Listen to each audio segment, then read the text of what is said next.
What's good, fam? Agent O here, and I have my Avengers Endgame review, just like everyone else that's been reviewing these movies. I just want to add my own little 2 cents to the pile of 2 cents that everyone else is of opinions that everyone else is adding, and overall, man, I really enjoyed the film. I really didn't have any problems with the overall script. There were lines of dialogue that were definite callbacks to previous films, but they weren't overused, and some were done for, well, most of them were done for comedic effect. And I feel like they were spaced out enough that didn't get played out. It was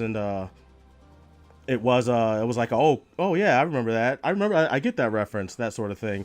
But it was fun, and it felt done like it was done just right.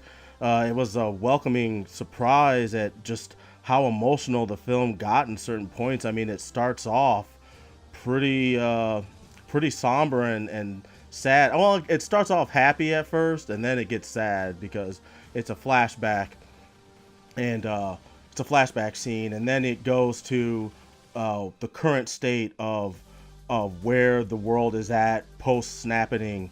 And most people will complain that the movie kind of drags at certain points around in like the first into the second act, I would say. But I'm okay with it because that's a huge thing to happen where half the population just gets turned to ash. So you kind of have to spend some time explaining what the world is like after something that massive happens and how people are dealing with it. So I'm cool with how they took their time to show all that. I also felt that the actors got to do some actual acting, and I don't mean that as like they've been phoning it in, all these movies, but the script calls for some of the characters to show off some of their acting range, and I feel like they did just that. With I can't really give too much away, and because if I start talking about certain characters, it might get you to start thinking certain things. So I'm just gonna say, when things got um, introspective with certain characters, it was you got to see why these people were cast in these roles. Um, Even with like the certain heroes who were stepping up to do what needed to be done, it showed the greatness of these characters. And I know this is gonna sound cheesy, but I really feel like this movie put the hero in superhero more so than a lot of the other superhero films do, both in and out of the MCU. There were definitely tears shed in the theater at certain points of the film. Not by me, mind you. I kind of had an idea of what was going to happen in my own head. So when I saw how things played out, it didn't impact me like it did other people who were just kind of going in fresh. Uh, One other thing I wanted to point out is that people complain that the Civil War, that Captain America Civil War, it didn't have any stakes with the big battles and the heroes fighting the heroes. And well, let me tell you that. Well, I mean, and we all know that Infinity War definitely had stakes, and in a way, Endgame stakes were even higher, in my opinion, anyway. But that being said, it's a good. This movie was just a good way to close out this huge connected storyline with all these characters, and it was a huge send off for the original six Avengers. It was just somebody I read online called it fan service the movie, and I don't agree with that. I mean, I feel like they have to do this because these are the guys that started it all. So you have to kind of make the movie about them. We'll have the next phases to focus on the other characters that were introduced along the way. So I'm not really bugged out about that. I mean, sure, I'd like to see more Black Panther or more Spider-Man, but this movie was about the core six that started it all within the MCU, and so it's cool that they that how they paid homage to that with these characters and the actors that played them. But that being said, everyone does get some time to shine during the movie, especially during the big third act battle royale scene. Just like in all the previous ensemble cast films, I like that they finally give Hawkeye way more to do. I'm not even a big Hawkeye fan, but I like Jeremy Renner. I think he's a decent actor, and I always felt like that character or his character was always underutilized in the films. But in this movie he got more lines of dialogue. He got to do more actiony stuff. Even though it's not still not quite what I would have liked to have seen. Now I'm gonna get into nitpick mode just right here because I've always envisioned Hawkeye in the movies to be doing a lot of the not only doing a lot of dope crazy stuff that Ultimate Hawkeye did in the Ultimate comics, but I also wanted to see him doing, fancy acrobatic archery, hitting impossible shots and looking like a combination of that Lars Anderson guy, the archer guy, and Legolas from Lord of the Rings. But like I said, that's just a nitpick of mine. You won't be disappointed with what you see in the film. It's just lacking that creative oomph for me that I feel like the movies could go to, that I feel like the movies can get to. I want to see them crank that action up to 10 and just break the knob off. Because the action in general, while it's entertaining, it doesn't push anything overly imaginative, especially in the final part of the third act. There's definitely some wow moments in there. I won't get into it because it's major spoiler territory, but and maybe on the Off Our Brains, if you guys check that out, I'm sure Strident will want to get together to do a spoiler talk about it.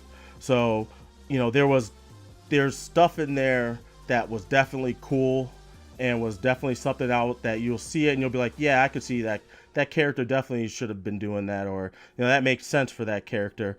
But overall, I just feel like the films, if they're gonna keep revisiting these whole big brawl battle type scenarios at the end of the movie, they need to start doing more imaginative choreography and action to keep the whole third act big battle plot device from getting played out.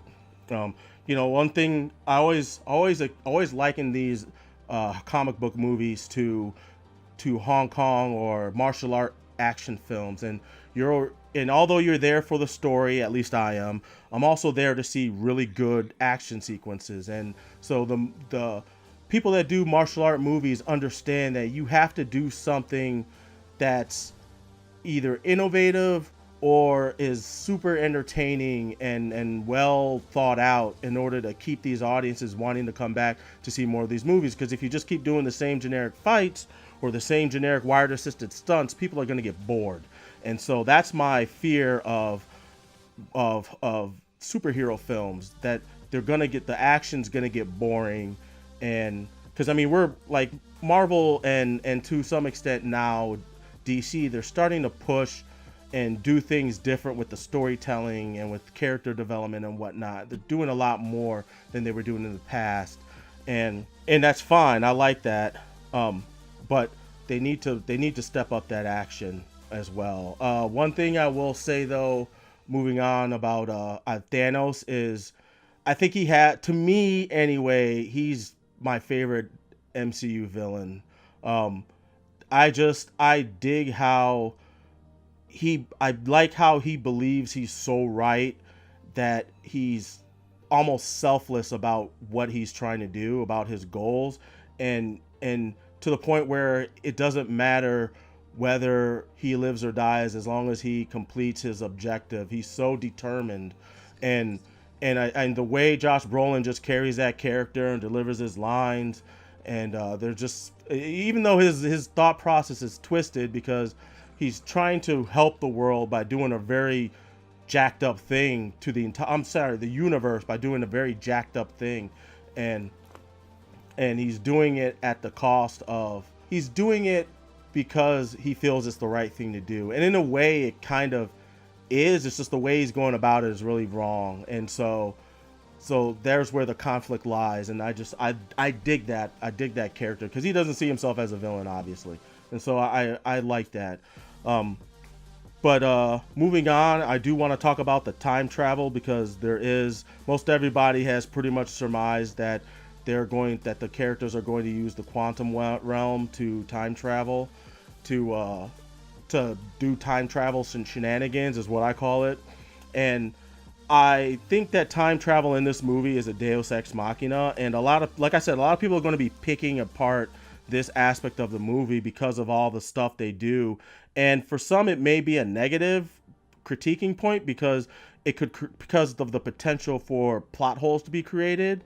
And to further explain, there's a part in the film where Hulk and a few of the other characters, they begin talking about time travel, and Hulk basically tells them, and to the extent he's telling the viewer too, to forget everything you know about time travel from previous movies and from Terminator, Back to the Future, whatever, all those movies, forget about it, because what the movie is telling you this because they're establishing their own time travel rules that are based on quantum mechanics that in their world in the MCU. So whereas most movies tend to stick to like one concept in time travel, like if you travel back in time and make changes, then it alters everything on that timeline going forward. Endgame, and I had to do a little reading on this, so I'm by no means no quantum mechanics expert, obviously. But in Endgame, I think they're using a couple of they're using that, but with some changes. They're using a couple different concepts. One is called the grandfather paradox, and they're also using the many worlds theory. But at the same time, they're pulling off, their time altering shenanigans. So, and there's different, even with those two concepts, there's some different theories within those concepts. And I think that the Russos and whoever else was writing the script were pulling from those in order to make what they were doing with the timeline work.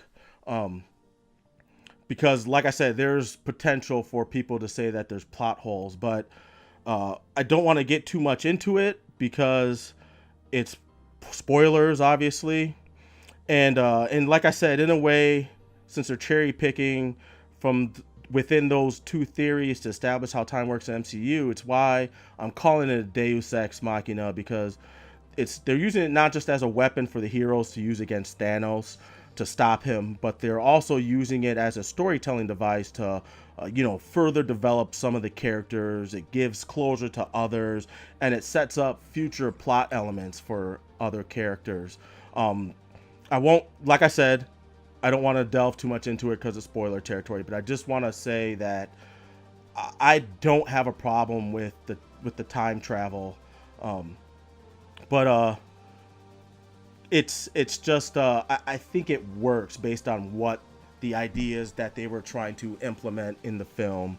But like I said at the beginning of the review, I really enjoyed this movie. It's I'm a comic book head, as most of you guys who follow me know, and this stuff it's there's things in the film that happen that I figured out long before the movie debuted, and then there's some things that I totally didn't see coming, and that was awesome.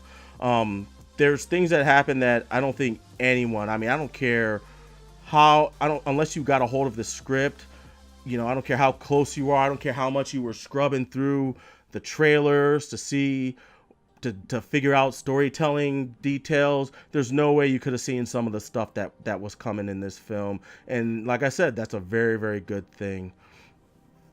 The movie has a lot of moving parts. This film does, and I think it's to me, it's like the first Avengers film where there was a lot of stuff that they did right, and there were some things that they kind of could have done better at. Captain Marvel, I feel like could have been done a bit better. I don't know what it is about that character. She wasn't in the movie a whole lot. Spoiler alert. That's a mild spoiler. But then there's a reason for that. And when she does show up, it's cool. But I feel like I feel like Marvel or the powers that be at MCU don't know how to. I don't know if they're giving. I don't know if they know how to present this character right as a character. She just seems bland, and I want her to be more than that. Like I like the fact that she kind of plays it serious. I like the fact that Brie Larson plays it serious, and I think a lot of people are going to blame her for the way Captain Marvel is portrayed in the film. But I think it's a decision by the directors because because I've seen her in other things and she doesn't act like that. So I feel like it's maybe a combination of what she wants to do and what the studios also want her to do, and it's just not, it's kind of not working. I kind of want to see, I like that I'm hardcore personality, but I also want to see other things going on, you know. It just feel like I said, it just feels a little meh, and I don't want to be whelmed. I want to be overwhelmed. So, you know, there's that issue. Just wrapping things up. Like I said, I think that the parts that work far outweigh the few parts that don't. They outnumber them by a long shot. And so this was a really good film, a really good swan song send off, and a great way to end this, what is it, 10 years, 22 some odd movies of this storyline. And I feel like in a way the MCU is, I've always felt it mimicked the Ultimate Universe to some extent, because the cool thing about this universe is that it's not beholden to some of the comic book, the perpetual status quo that comic books have held throughout the years. Things change, and these changes in the films are permanent, and the characters have to move on from those changes. If when we do the spoiler talk, I can get more into it, but you know, there's, you know, when something happens and the consequences of those things happen, there's no reset, there's no redo, there's no revolving door. Things happen and it stays that way, and I like that in this. Because they could have easily written it in a way to completely reverse everything, and they don't. There's some rules established, and on the one hand, as a comic book head, I'm like, yeah, so these things don't work like this in the comics, but since they're telling this story, I get what they're trying to tell, and the way they're trying to tell it. So I understand why they made these choices, and I like that. Like I said, it feels like the Ultimate Universe in a way, and I'm all for that. So yeah, that's gonna pretty much do it. If you guys like this review, give a like, hit that like button, hit the subscribe button if you haven't already, and turn on those notifications, because that's what they want us to do, so that you can stay up on all my other uploads. And that is gonna pretty much do it until the next video review or action figure review or whatever review I'm doing. I'll catch you guys on the next one. I'm Agent O, and I'm out. Peace.